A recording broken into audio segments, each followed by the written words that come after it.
Hey folks, it's time to talk about the Supreme Court and the judicial branch. So that means one thing. It's hammer time.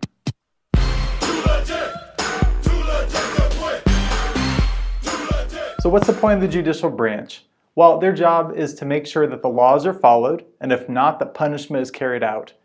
They also need to make sure that laws are constitutional, which means that they line up with the Constitution. Because if the law doesn't, then the law is void. It doesn't count. Another way to think about it is that the judicial branch's job is to resolve disputes between people, groups, or organizations. There are two different types of cases. We have criminal cases, where we're deciding if someone broke the law or not. And then we have civil cases, where someone is suing someone else for damages. Now there's different levels of courts. You have federal courts that their job is to actually hear cases at first. And they decide if someone is innocent or guilty, if they owe money to someone else for damages or not. There are also higher courts called courts of appeals. Their job is to hear cases that were believed to have mistakes in them. If you have a case in a lower court and you believe that something has been handled wrong in terms of the law, then what you can do is appeal to a court of appeals. Now their whole job is to see if a lower court messed up in how the law was handled.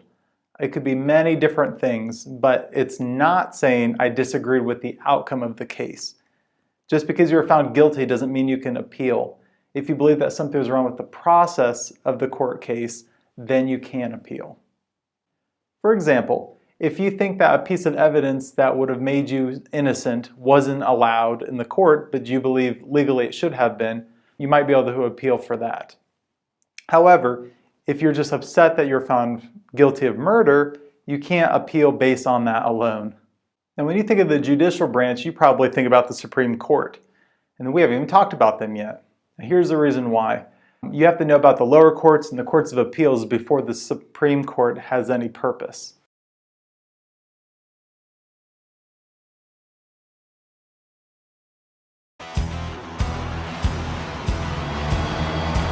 Who's your daddy? I call Section 2 of Article 6 the Who's Your Daddy clause because in a sense it's really kind of telling the states that if it comes down to it, that there is a force of power in this relationship, that the federal government is supreme over the states like a parent over a child. And I know that analogy is going to upset some strict libertarians, but in the end of the day, if you read Article 6, you can see what I'm talking about. Take a look at the screen. This Constitution and the laws of the United States, which shall be made in pursuance thereof, and all treaties made, or which shall be made, under the authority of the United States, shall be the supreme law of the land. And the judges in every state shall be bound thereby, anything in the Constitution or laws of any state to the contrary, notwithstanding.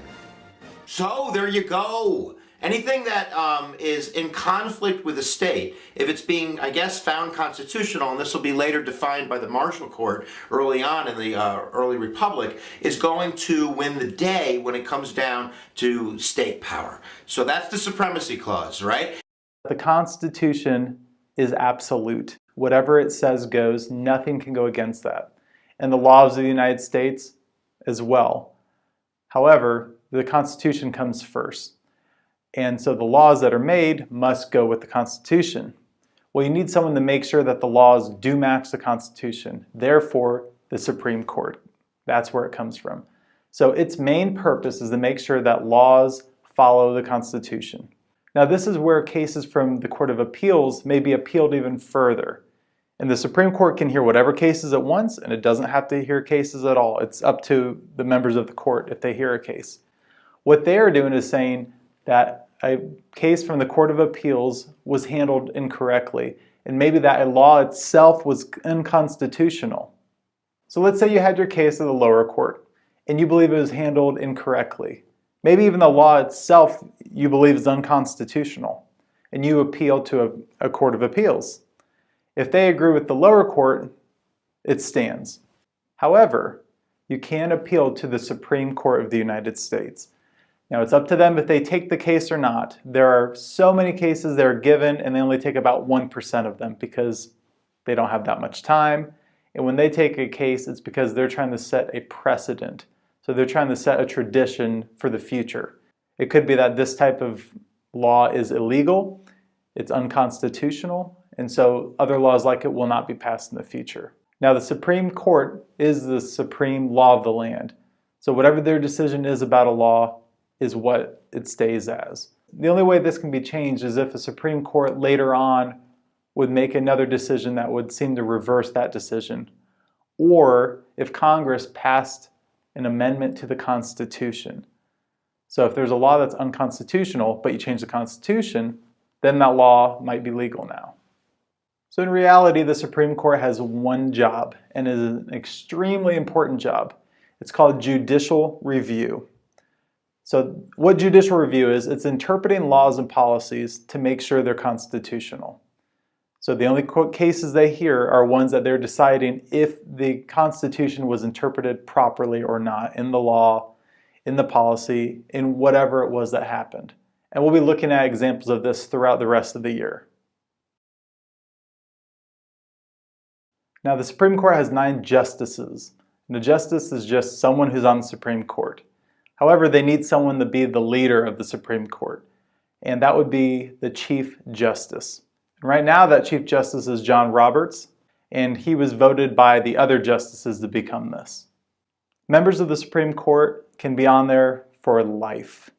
This is why it's so crucial in deciding who joins the Supreme Court, because the president is deciding who will be there way after he's gone. You know, that president can only be there 8 years, but they're picking someone that could be on it for 30 years, 40 years, who knows how long. So the only way you can get out of the Supreme Court is dying, retiring, or being impeached and removed from office, which has never happened with a member of the Supreme Court.